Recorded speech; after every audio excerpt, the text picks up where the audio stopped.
Student सबसे पहला जो आपका टेस्ट होता है वो होता है वॉल्यूमेट्रिक एनालिसिस, मींस जो टाइट्रेशन जिसको आप कहते हो। तो इसमें वाइवा क्वेश्चंस बहुत इंपॉर्टेंट होते हैं। तो इनके वाइवा क्वेश्चंस आप देखिए कि पहले तो एपरेटस आपको पूछे जाते हैं जो आप पहले वीडियो में देख चुके हो। अभी एपरेटस के साथ साथ इसमें और कौन कौन से क्वेश्चंस पूछे जाते हैं, जैसे ब्यूरेट है आपका, ब्यूरेट में क्या फिल किया जाता है, जो सॉल्यूशन फिल होता है वो कौन सा होता है।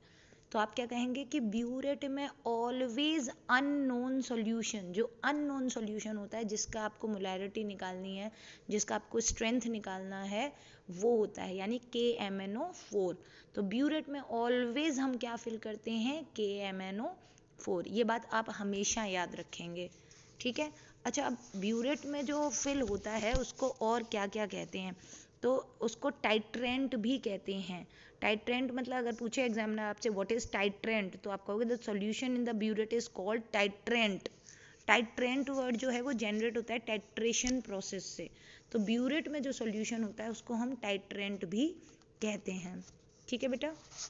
उसके बाद है, मान लीजिए टाइट्रेशन प्रोसेस पूछता है कि क्या होता है, या what is the principle of volumetric analysis, क्योंकि आपकी हेडिंग जो फर्स्ट क्वेश्चन की होती है वो होती है स्टूडेंट्स वॉल्यूमेट्रिक एनालिसिस।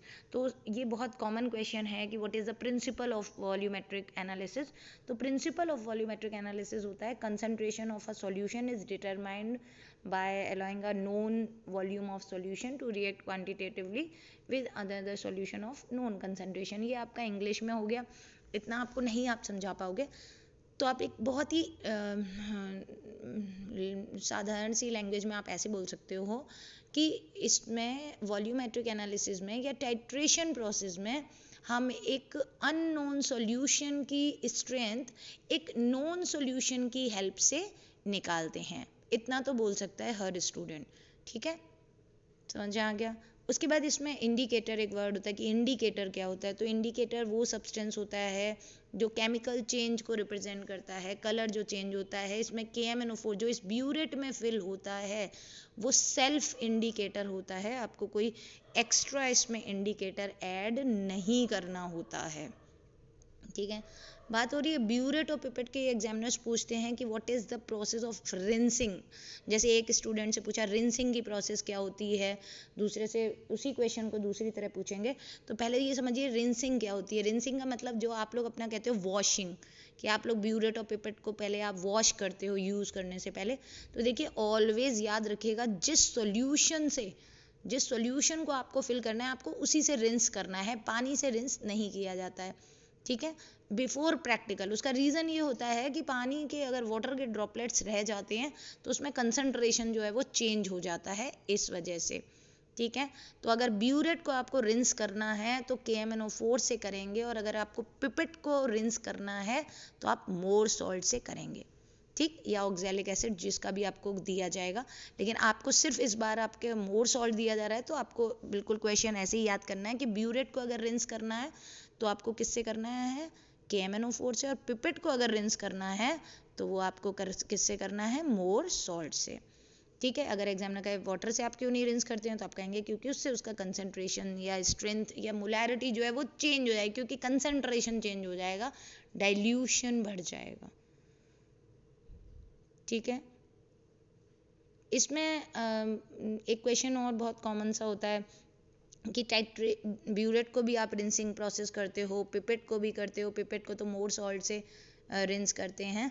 लेकिन हम टाइट्रेशन फ्लास्क, देखिए टाइट्रेशन फ्लास्क क्या होता है, ये जो रखा हुआ है कॉनिकल फ्लास्क, इसी को हम टाइट्रेशन फ्लास्क भी कहते हैं।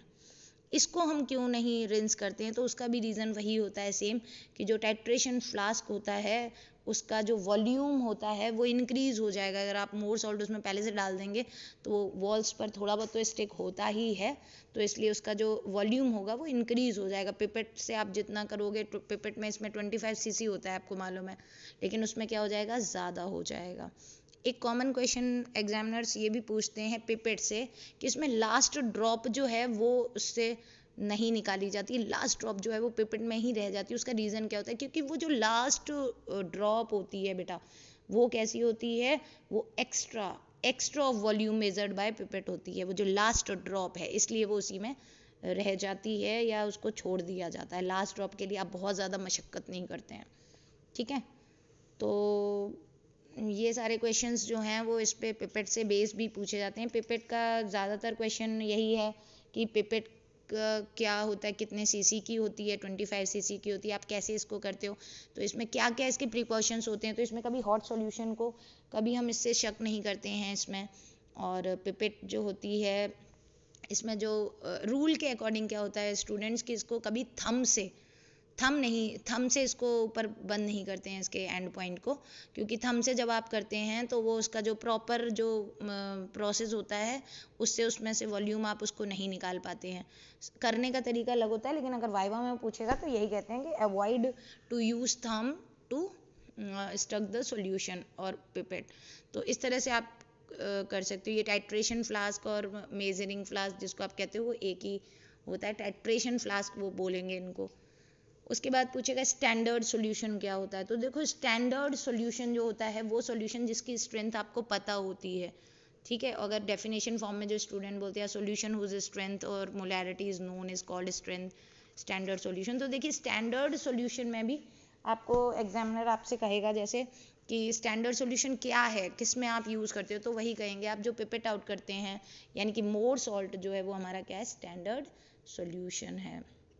एक बहुत ही कॉमन क्वेश्चन कि जो हम डाइल्यूट सल्फ्यूरिक एसिड ऐड करते हैं हम इसमें मोर सॉल्ट में क्यों ऐड करते हैं, क्वेश्चन वो ये भी कह सकते हैं फ्यू ड्रॉप्स ऑफ हम यूज़ करते हैं डाइल्यूट H2SO4, वो आपके ऊपर है कि हम लोग बताएंगे आपको कितना ऐड करना है। लेकिन एग्जामिनर जो भी कहे तो आप ये नहीं कहेंगे, उसको करेक्ट नहीं करेंगे कि नहीं सर फ्यू ड्रॉप नहीं ऐड करते हैं, हाफ टेस्ट ट्यूब ऐड करते हैं, आपको ये नहीं बोलना है।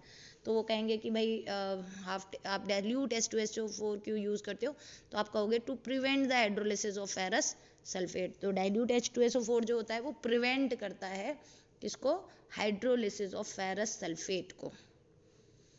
एंड पॉइंट पूछेगा कि एंड पॉइंट क्या होता है, तो आप कहेंगे कि एंड पॉइंट वो होता है जब दोनों रिएक्शंस जो हैं तो वो कंप्लीट हो जाती हैं, यानी colourless to permanent pink light, colourless to light pink colour. तो इस तरह से टाइट्रेशन के कुछ क्वेश्चंस हैं। कभी कभी बेसिसिटी ऑफ सल्फ्यूरिक एसिड का नाम आ जाता है तो बेसिसिटी ऑफ सल्फ्यूरिक एसिड पूछते हैं, तो वो 2 होती है, यानी कि रिप्लेसेबल हाइड्रोजन एटम जितने होंगे वो उसकी बेसिसिटी होती है।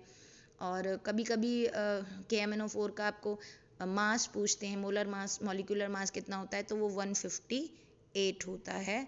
और उसका इक्विवेलेंट मास जो होता है स्टूडेंट्स वो 31.6 होता है, क्योंकि इसमें 5 इलेक्ट्रॉन्स पर मोल जो है वो रिलीज होते हैं, तो उसको मोलर मास अपॉन जो भी उसका वो होता है उसको माइनस अपॉन कर देते हैं बस।